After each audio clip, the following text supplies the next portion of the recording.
Vienna, 1907. Just as the winter sun slid behind the spires of Schönbrunn Palace and the frost began to curl over the garden statues like lace. No one wanted Odette Whitlow at court.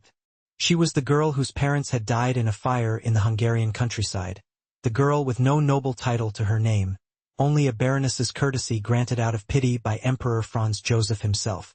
She stood on the edge of every ballroom like a painted shadow dressed properly, quiet as protocol demanded, and entirely invisible, until Crown Prince Valentin Kessler looked at her. It was during the winter masquerade, the one held in the gilded hall where the Danube musicians played Strauss until dawn. Odette wore pale blue tulle, borrowed from an aging lady in waiting who hadn't danced in 15 years. Her mask was trimmed with pearls, but cracked near the cheekbone. She hadn't spoken more than 5 words all evening. Then he came. "I don't believe we've met," said the tall man in the white and gold officer's uniform, his mask in his hand. His voice was low, clear, and not at all condescending. "And I know every name in this room." Odette dipped into a curtsy that was too stiff. "Baroness Odette Whitlow, Your Imperial Highness." "Baroness," he said, as if the word meant something more. "Would you walk with me?" She hesitated. She knew the rules. Orphaned girls with no dowry didn't walk arm in arm with heirs to empires. But he offered his elbow not as a prince, but as a man. They slipped out through the terrace doors, into the bitter air where gray snow clung to the balustrade. Behind them, the ballroom swirled in gold and music. Ahead of them, the garden stretched quiet and dark. "You're trembling," he said. "Only because it's cold." He shrugged off his cape and draped it around her shoulders. The wool smelled of pine resin and smoke. She closed her eyes, just for a second. "No one ever speaks to me here," she said, her voice barely a whisper. "I noticed," Valentin replied. "That's why I did." They walked the length of the terrace, past frozen fountains and marble lions. He asked about her books. She asked if he ever tired of being watched. He said yes. He said he'd gotten very good at pretending he didn't mind. At the end of the terrace, beneath the shadow of a bare linden tree, he stopped.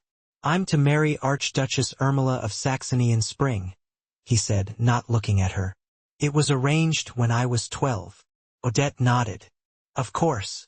He turned then, eyes sharp. "But I've never danced with her. I'd like to dance with you." Back inside, no one noticed when the prince took the orphaned baroness's hand. The orchestra launched into a slow waltz. Valentin moved with effortless grace, guiding her through the turns like he knew her body better than she did. She let herself breathe. But the next morning, Odette was summoned to the Empress's salon. The Dowager Countess of Hohenberg stood stiffly behind the Empress's chair, lips pressed into a white line. "You are not to speak to the Crown Prince again," the Empress said, folding her hands. "You will remain silent, as is proper for your station." "Yes, Your Majesty. You are dismissed from the winter court. Return to your sponsor's estate in Graz. Today." She curtsied, head bowed, and walked out without a word. By dusk, her trunk was loaded into the carriage. She wore no jewels. No one came to say goodbye, except one person. Just as the driver cracked his whip, a hand caught the door. Valentin, breathless, dark curls loose from riding. "Wait!" Odette stared at him, heart thudding. "They're sending you away?" he demanded. She nodded once. "I won't allow it. You don't have a choice. I'm the heir to an empire. And I'm a girl with no family, no title, and no future." His jaw tightened. "I know a way. I can't change the court. But I can." She shook her head. "If you do anything, it will fall on you. And you can't afford that." He looked as if he wanted to argue. Then he reached into his coat and pulled out a small, folded scrap of parchment. "Take this. Don't open it until you're alone." She did not say goodbye. She couldn't. The carriage rolled away, and the palace gates closed behind her like a sentence being passed. That night, in the small guest chamber of Lady Brunhild's estate in Graz, Odette lit a candle and unfolded the parchment. There was no signature. Only one line: "Come to the hunting lodge on the 23rd. Midnight. Alone." Odette read it twice, then pressed the paper to her chest. Her fingers trembled not from cold, but from something she hadn't felt in years. Hope. 2 weeks passed. The 23rd arrived under a silver moon, the kind that made the snow glow blue. Odette slipped away from the estate with only a lantern and her wool cloak. She walked the forest path alone, boots crunching over frozen leaves. The imperial hunting lodge stood silent among the trees, smoke curling from the chimney. She hesitated just once before pushing the door open. He was already there. No uniform, just a simple wool coat, gloves, and a scarf wrapped around his neck. "You came," Valentin said. "You asked." He stepped closer. "I sent for you because I need your help." Her brows drew together. "Help? There's a duel at dawn. I challenged General von Krantz." "Why?" she whispered, horrified. "He insulted you, called you a gutter ghost, said I was a fool for dancing with a nothing girl." "Valentin, I don't care what they think of me, but I won't let anyone speak about you that way." She took his hands without thinking. They were cold and shaking. "You'll be killed. I won't lose, but I need you to stay here. If I don't return by first light, don't. Take my horse and ride north. There's a man in Linz. He owes me his life. He'll protect you." "No," she said, firmer now. "You're not going to die. You're going to win. And then you're going to take me dancing again." His breath caught.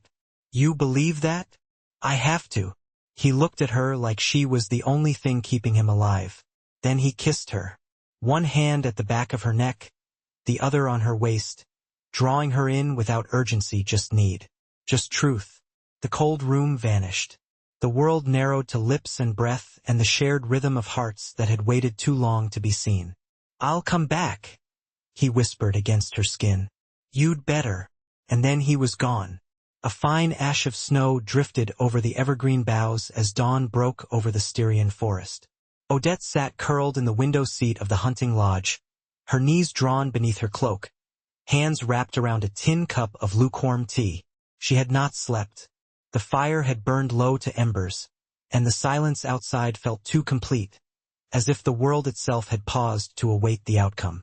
She did not pray, not because she did not believe, but because she feared her words would be a distraction to whatever force held the balance of Valentin's breath. When hoofbeats finally sounded, she did not move at first. She only watched, heart still, as a chestnut stallion emerged through the trees. The rider's coat was torn at the shoulder, and crimson bloomed across the fabric, but he sat upright. Odette flung the door open before he reached the steps. Valentin dismounted stiffly, his jaw clenched against pain. "It's shallow," he said before she could ask anything. She ran to him, clutching his lapels. "You're bleeding." I nicked him below the ribs. He yielded. She pressed a hand to his chest, not caring about the damp wool. "You could have died. But I didn't." His eyes searched hers, and for a long moment neither of them spoke. She guided him inside, unfastened his coat, and helped him sit near the hearth. She tore linen from the lining of her underskirt to bind the wound, her hands trembling only once when his breath hitched as she tightened the fabric. "I thought about you the whole time," he murmured. "You're a fool." He managed a short laugh. "Perhaps." She folded the rest of the linen into a square and pressed it gently over the bandage. "What happens now?" Valentin leaned back against the chair, his gaze following a thin crack in the ceiling beams. "Word will reach Vienna before nightfall. They'll try to quiet it, but duels don't stay secret. Von Krantz is too proud to lie. He'll say I fought him over a matter of honor." Odette brushed soot from the hem of her skirt. "And they'll know it was me." He looked at her then, eyes dark and steady. "Yes." They sat in silence, the fire crackling low behind them. "I can't go back," she said finally. He nodded. "I know. I won't be hidden away in someone's country house, passed off as a governess or companion. I would never ask that. I want something real, Valentin. A life that doesn't begin with shame." He stood slowly, wincing as he straightened. "Come with me to Salzburg." Odette looked up, confused. "What's in Salzburg?" My mother's cousin Countess Amalia von Lees. She's never had children. She lives quietly, with land and no husband to contradict her. She won't care what the court says. You'll be safe there. And I'll be nearby." She hesitated. "You'll visit under pretense. At first. And after." He stepped closer. "There's a chapel on her estate. Small. Private. No one but her and the priest." Odette's throat tightened. "You'd risk everything." He took her hand, fingers closing gently around hers. "I would start everything." They left before dusk, riding under the cover of thinning fog. The journey north took 2 days. Valentin insisted on riding despite the wound, and Odette rode beside him, her eyes constantly scanning the quiet roads. They spoke little, but every glance, every shared blanket during the cold stops, said enough. Countess Amalia received them with a cool gaze that softened only once she took Odette aside and asked, "Do you love him?" Odette held her gaze. "Yes." "Then you may stay." The days that followed were slow and strange. For the first time in years, Odette woke without dread, without the tight ache of being unwelcome. She walked the orchard paths in the late mornings, stitched linens for the servants' children, and read poetry aloud in the evenings beside the Countess's hearth. Valentin came twice each week. In public, he arrived under the pretense of inspecting military positions in the region. In private, he brought her letters from his sister, sketches from the Hofburg gardens, and fragments of news from the court. One evening, as she sat beside him in the Countess's drawing room, he handed her a folded paper. "They've announced the wedding." Her fingers stilled. "Yours?" He nodded once. She unfolded the notice. "May." He looked at her, quiet. "They won't delay it." She stared at the scripted names Valentin Leopold Kessler, Archduchess Ermila of Saxony, and felt nothing but bone-deep calm. "You don't intend to marry her?" "No. You'll need more than defiance." "I have it." He reached into his coat and held out a packet. She opened it to find a signed petition, bearing the imperial seal. She traced the ink with her fingertip. "You're renouncing your claim." "Not yet, but I've sent it to the emperor. I told him I would not marry where I do not love, and that if he forced the issue, I would step aside." Her breath caught. "I don't care for the throne," he said, "but I do care if the life I live is mine." Odette stared at him. "And if he refuses?" Valentin's voice was quiet. "Sure. Then I'll leave." "You'd give up all of it." He took her hands again, warm and steady. "Only what was never mine, really." A log shifted in the grate, sending sparks up the flue. Odette closed her eyes, then opened them. "Then I'll be yours." He kissed her again, there in the silence, not as a stolen moment but as a promise made real. And this time neither of them let go. The snow had long since melted from the hills around Salzburg, leaving behind soft moss and the first early crocuses. A low mist clung to the valley each morning, but by midday the air turned warm enough for Odette to walk the orchard paths without her shawl. The trees had begun to bud quiet, green beginnings that whispered of changes not yet spoken aloud. She spent her mornings helping the Countess catalog the estate's accounts, her afternoons with the steward learning the intricacies of tenant law. When she was alone, she copied letters in a steadier hand and practiced the finer points of court Italian. As Valentin had once told her, it was the language of diplomacy and, too often, duplicity. Valentin had not returned since the edict was delivered to Vienna. For weeks, and no word, not a note, not a carriage wheel on gravel. She told herself she understood. If the emperor had refused the petition, everything would be in motion. Alliances, political pressure, perhaps even exile. But the waiting hollowed her chest in ways she hadn't anticipated. One morning, while she was bent over a ledger correcting an entry in the margins, the Countess stepped into the study without announcement.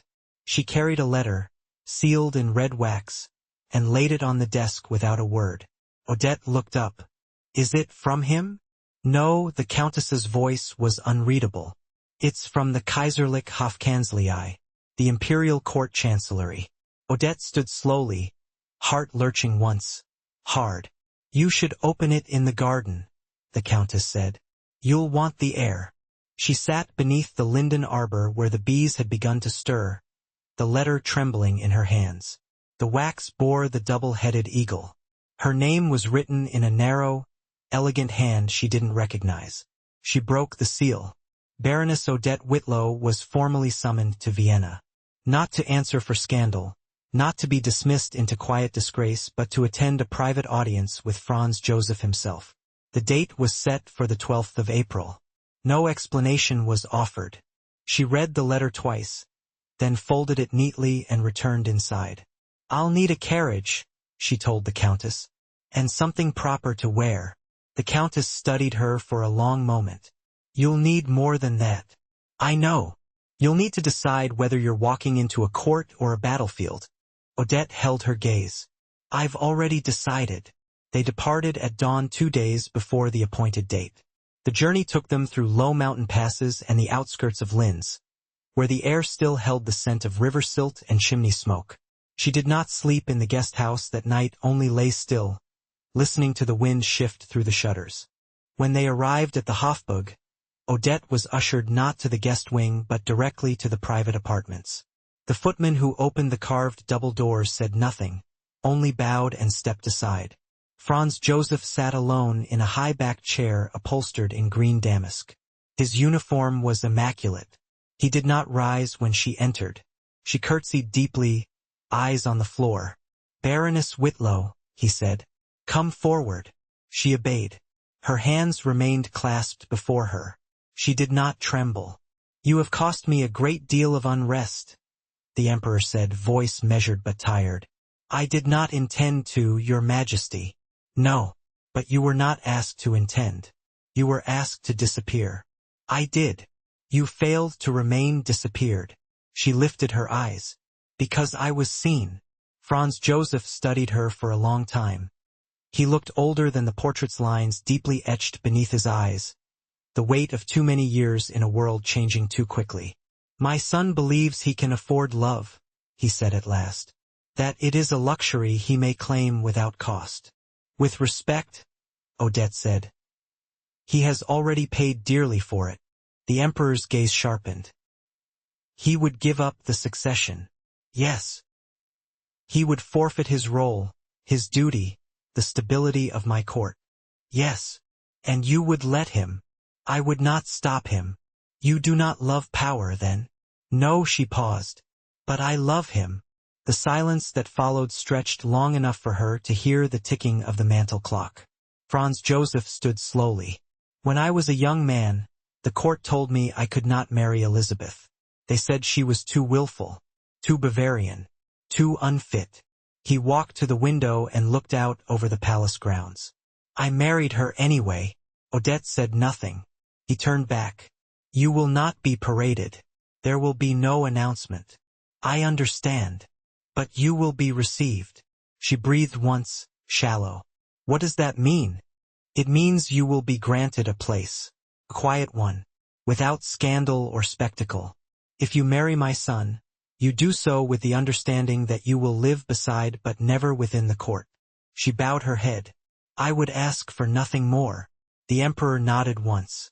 "Then you may return to Salzburg. He will come to you." She curtsied again and did not look back as the doors closed behind her. The return journey was made in silence, though the Countess, watching her in the carriage, said only, "You look like someone who's just won a war." Odette smiled faintly. "No, just someone who was allowed to come home." Valentin arrived 4 days later, at dusk, his uniform replaced by a coat of soft gray wool. His eyes found her across the orchard lawn, where she stood beneath the trees heavy with new leaf. "I couldn't speak until it was done," he said, breath catching. "I know." He reached into his coat and pulled out a simple gold ring. No crest, no jewels. "The chapel," he said. "Yes." They married at dawn, in the small stone chapel behind the orchard, with only the Countess, the priest, and the housekeeper bearing witness. No carriages, no procession. Just the hush of spring birds and the slow rising of sunlight through stained glass. When he kissed her, there was no fear left between them. Only the quiet certainty of two people who had walked through every corridor of doubt and still found each other at the end. The court never spoke her name again. But in Salzburg, the tenants began to say that the new lady of the estate walked the fields with her sleeves rolled and her hands in the earth, that she spoke to the children in their own dialect and laughed without caution. And every week, the man who had once been a prince rode down from the hills to meet her in the orchard with his coat undone and his hair tousled by wind. They never needed a throne. They had chosen each other. And it was enough. The orchard walls had begun to hum with bees by the time the first letters arrived from Prague. Odette laid down her embroidery when the steward knocked, carrying a bundle tied with waxed twine. She opened them at the desk in the study, one by one, reading each line with a furrowed brow. Valentin stood near the window, arms crossed, watching the mist lift off the hills. "They've offered you a commission," she said, voice calm but strained. He exhaled through his nose. "They're calling it a diplomatic attachment. Bohemia's Crown Council wants to formalize a new trade corridor. They're testing whether I still obey." She folded the letter again, setting it aside. "How long?" 3 months. Possibly longer. "And if you refuse?" "They'll say I've abandoned my duties entirely. That I've lost all claim not just to the succession but to influence. It would make things harder for the next generation." Odette rubbed the edge of the table with her thumb. "Then you'll go." Valentin stepped away from the window. "Not without you." She shook her head. "I can't follow you into court shadows. That's not the life we chose." He knelt beside her chair, his hand wrapping gently around hers. "This isn't court. This is politics. Slow, dull negotiations and perfumed insincerity. I won't parade. I won't bow. I'll just listen and write and make sure no one forgets we didn't vanish." Odette studied his face. He looked older than he had the day they married, though only weeks had passed. There were creases now at the corners of his eyes that hadn't been there when they first walked through Salzburg's orchard paths. "I'll manage the estate," she said quietly. "I'll have the steward draft the spring planting schedule. The barley needs fencing." He rested his forehead against her arm. "I'll send word every week. I won't wait by the road."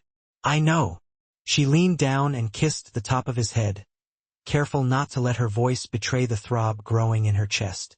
He left at dawn 3 days later. She stood at the top of the stone steps with her hands tucked into her sleeves, watching his carriage disappear through the trees. The Countess joined her after a while, bringing a shawl and a flask of hot cider.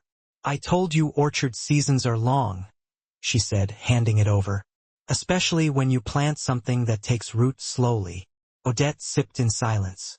The first month passed with only one letter. It arrived in a cream envelope creased from the journey, written in Valentin's hand. He spoke of committee debates that stretched past midnight, of a Moravian baroness who tried to corner him during supper, and of a brief moment in the courtyard where he dreamed of orchard wind. She read it once and burned it in the hearth, not from anger, but because the words were already sewn into her ribs. In April, the rains came, the fields turned to dark velvet, and the tenants spoke of a good barley yield. Odette walked the rows herself, boots thick with mud, skirts pinned up past her ankles. At night, she reread receipts and drafted new tenant agreements that gave more land to the families with growing children. The second letter came with a pressed edelweiss folded inside. He didn't say where he'd found it, just that he'd thought of the linden tree where they'd stood after the duel. She pressed the flower into the back of a ledger and said nothing to anyone. By the time May warmed the stone walls, it had been almost 9 weeks. She found herself standing by the orchard gate one morning without meaning to. The trees had flowered early, and the petals clung to her sleeves. A cart passed, its wheels creaking under the weight of seed sacks. She turned back toward the house, the wind catching her braid. The steward met her on the steps. "There's someone in the library," he said, blinking as if startled. No one saw him arrive. Odette narrowed her eyes. "A messenger?" "No, madam." He looked faintly dazed. "The prince." She didn't run. She walked, skirts brushing the floor, heart climbing her throat with every step. When she opened the library door, he was there, standing near the hearth, coat damp from the road and hair curling at the edges. I couldn't stay, he said. She stood in the doorway for a long moment, staring at the man who had left her with a promise and returned without needing to explain. Did they send you away? No, he smiled, faintly, without triumph. They asked me to stay. But I told them I had given my loyalty elsewhere. She stepped forward, slowly. You left a commission. I left a cage. Odette stopped a pace away. And now? Valentin reached into his coat and drew out a folded parchment. He handed it to her with a reverence that made her stomach tense. She opened it.